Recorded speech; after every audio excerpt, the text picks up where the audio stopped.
Record check कर लो, मैं आज तक एक फाइट नहीं हारा। গাইস কালকে মুভিটা তো 4 দিনে বাম্পার কালেকশন করেছে, তবে সোমবার এন্ড মঙ্গলবারের কালেকশনে কি এটা সুপার হিট হলো? আরেকদিকে তুফান মুভিটা তো ভাই এখনো বক্স অফিসে বারবার তুফান নিয়ে আসতেছে। সবকিছুই জানবো, শুধু ভিডিওটার সাথেই থাকুন।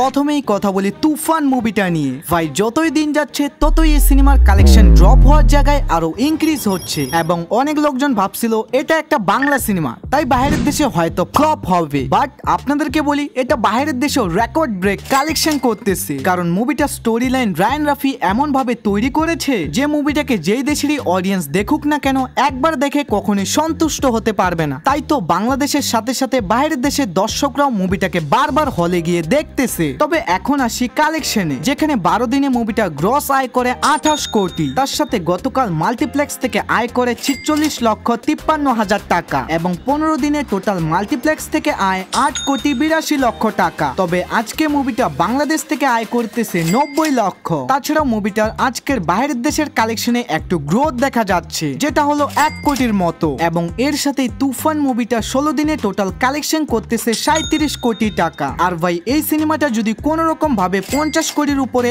আয় করে, তাহলে এটা শুধু বাংলাদেশেরই না, কলকাতারও হাইস্ট গ্রসিং মুভি হবে। ভাই নাগ আশ্বিনের কালকি তো সত্যি ইন্ডিয়ান সিনেমাকে চেঞ্জ করে দিচ্ছে। আর যেই দিনে এই সিনেমাটা রিলিজ হয় তারপর থেকেই ডিজনি প্লাস হটস্টারে 2013 সালের মহাভারত ট্রেন্ডিং 4-এ চলতেছে। আর এটার কারণ কালকি মুভিতে নাগ আশ্বিন মহাভারতকে এমন ভাবে কানেকশন করেছে যে অডিয়েন্সরা তারপরে কি হবে ওটা দেখার জন্য অনেক বেশি এক্সাইটেড। এবং মুভিটা শুরু 3 দিনের হিন্দি ভাষার কালেকশন অত ভালো ছিল না, তাই সবাই ভাবছিল হয়তো প্রভাসের হিন্দিটা ভালো না। তবে চতুর্থ দিন সিনেমাটা সবাইকে অবাক করে দিয়ে শুধু হিন্দি ভাষায় কালেকশন করে 40 কোটির উপরে। তাছাড়াও কালকি মুভির এই ঝড় দেখে অজয় দেবগন তার অরমে কাহা দাম থা মুভিটাকে পোস্টপোন করেছে, যেটা রিলিজ হওয়ার কথা ছিল 5 জুলাই। এখন ফাইনালি কালকির কালেকশনে আসি। প্রথমেই একটু ইন্ডিয়ান কালেকশন নিয়ে কথা বলি। তো ভাই যেখানে ফার্স্ট ডে ইন্ডিয়া থেকে কালেকশন করে 95 কোটি, দ্বিতীয় দিন 59 কোটি, তৃতীয় দিন 66 কোটি, তবে চতুর্থ দিন ফুল হলিডে থাকার কারণে মুভিটা ইন্ডিয়া থেকে কালেকশন করে 88 কোটি। বাট মুভিটার গতকালকের কালেকশনে হালকা একটু ড্রপ দেখা যায়, কারণ কালকে ছিল সোমবার,